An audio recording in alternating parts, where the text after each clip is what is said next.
Hi, class. We're winding down to the end here.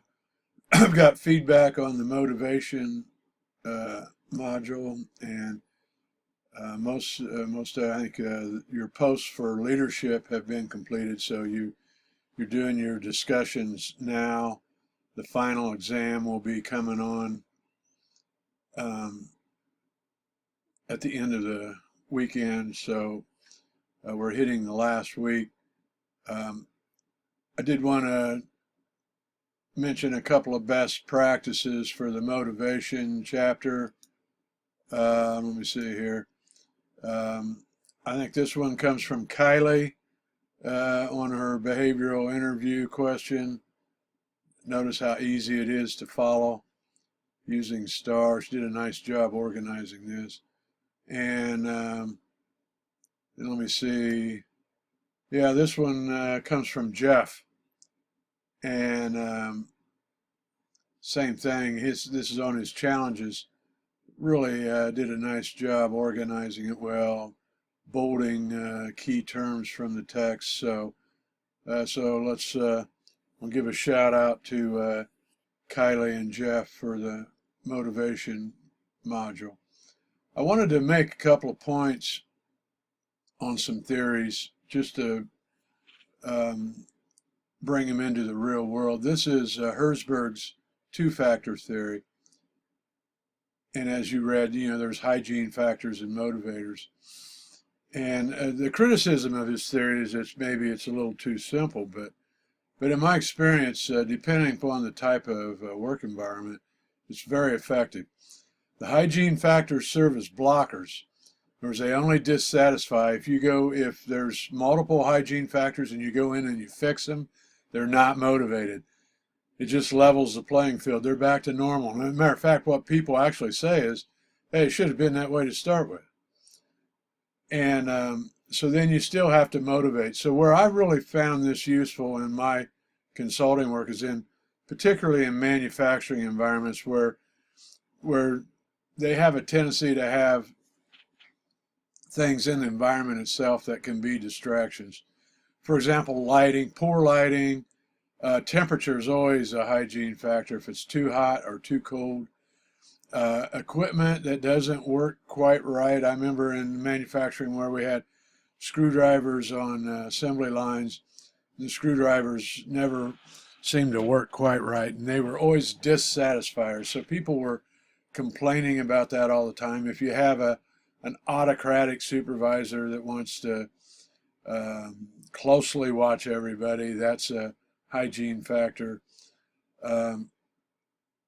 So what you do is you go in and you interview people on a line, and you find out what hygiene factors tend to be the biggest sources of dissatisfaction, and you fix them. And now that you have them fixed, they're no longer a distraction, and people can pay attention to the motivators. So then what I like to do, I would go in and follow up with a goal setting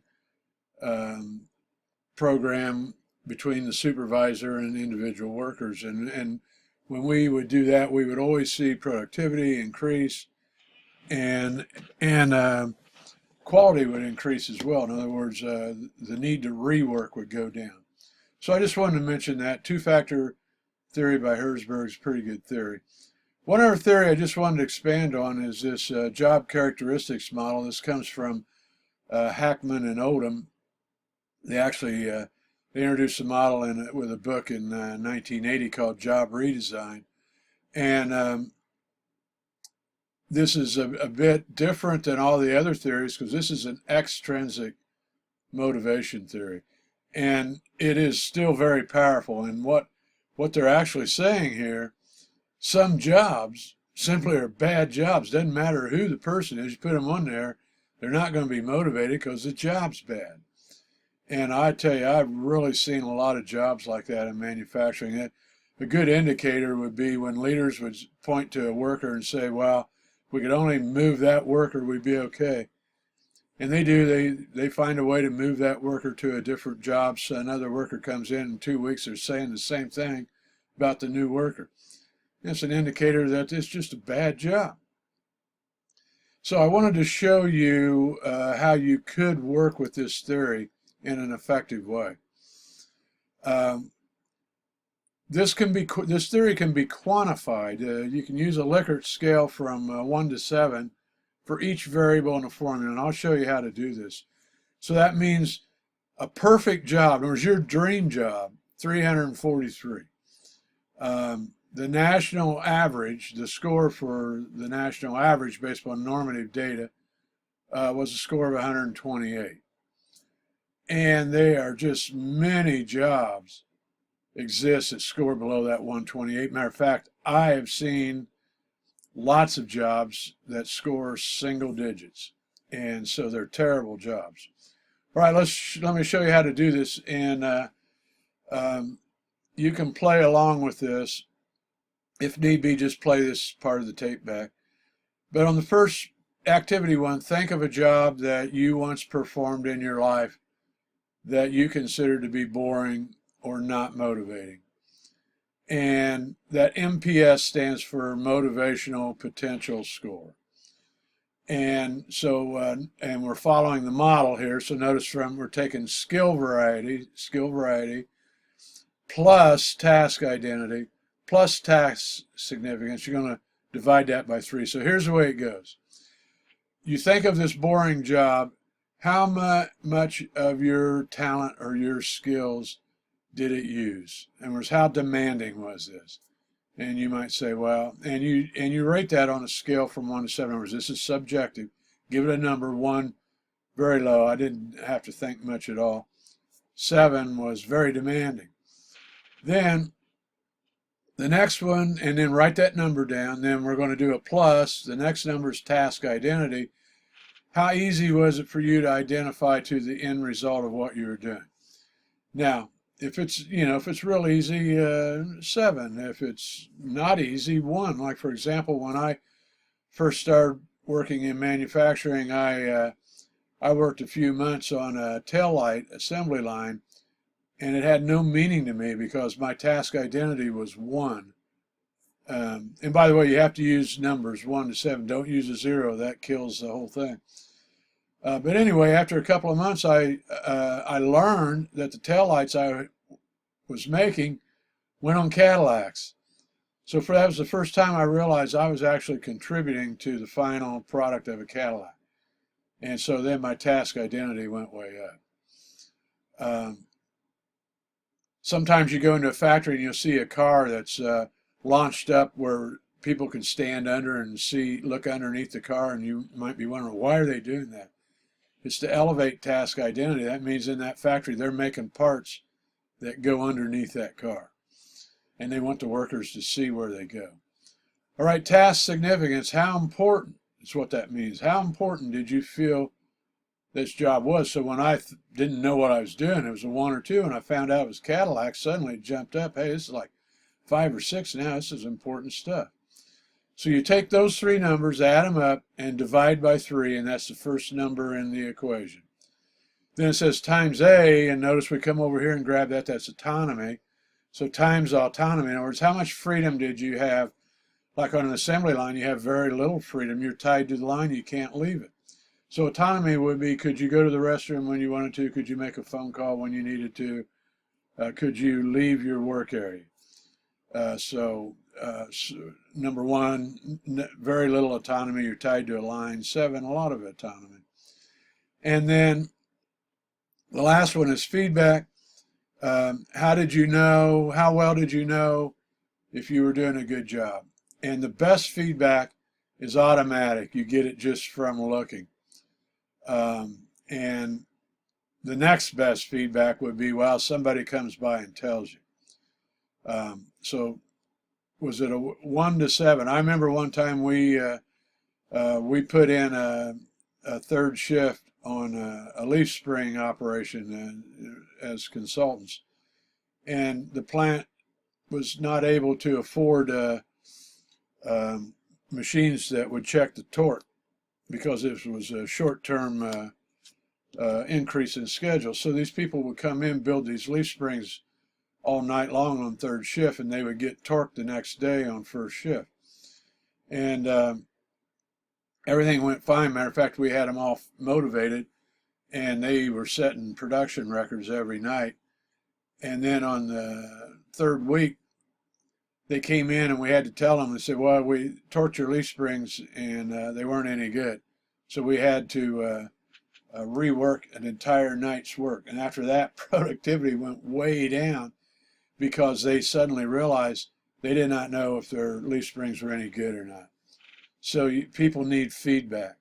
So now you've got your three numbers. You divided the first three by 3, and now we're going to multiply them out. So if you multiply those out, you'll get a number for your job, and that represents your bad job. Now let's look at a part 2. Now think of a job that you once performed as very motivating, or your ideal job, your dream job. Go through and do the same thing, rate your numbers, calculate them out, and then compare the scores. And I think you'll be amazed when you see the scores that low motivating jobs really have low scores. I know in Hackman and Odom's normative data, one of the lowest jobs they had was a secretarial pool. These people would sit in a room with nothing to do, and someone would come in and say, I need service, and then somebody would get pulled out and they'd go do a typing job or whatever. And then when that was done, they would go back to the labor pool room. And so it was a horrible job because most of the time they're sitting in the room waiting to be called out. So compare your scores. Would your performance be more motivated and sustained on a higher scoring job? More than likely it would. Then compare it to the national scores. Excuse me. Now, one other thing you could do, you could do this with an entire area of work, say an assembly line that has 15, 20 people on it, and run it with all of them. Matter of fact, they even, Hackman and Oldham even had a survey to do it where you can score it for an entire area, because jobs will score different based upon the individual. And then you could assemble the workers into a workshop and talk about how to improve the motivational score. In other words, you could increase skill variety. How would you do that? Say job rotation.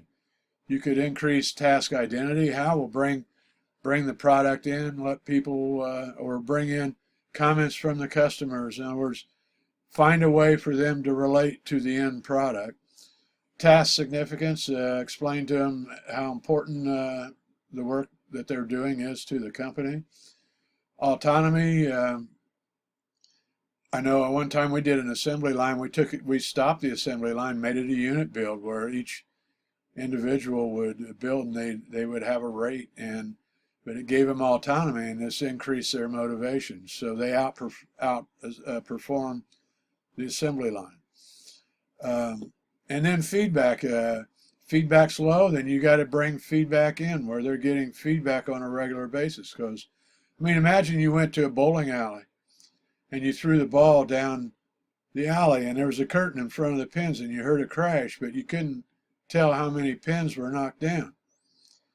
I mean, how many times would you throw the ball down the alley under those circumstances? Maybe one more time, and then that's it. It's like, hey, let's just sit down and have a beer. So feedback is what's motivational. So I wanted you to see this because this is about extrinsic motivation, and there are a great number of jobs that are horrible jobs that really could be improved if a consultant or a supervisor or a leader like yourself who knew this theory worked with the people to improve the conditions of the job.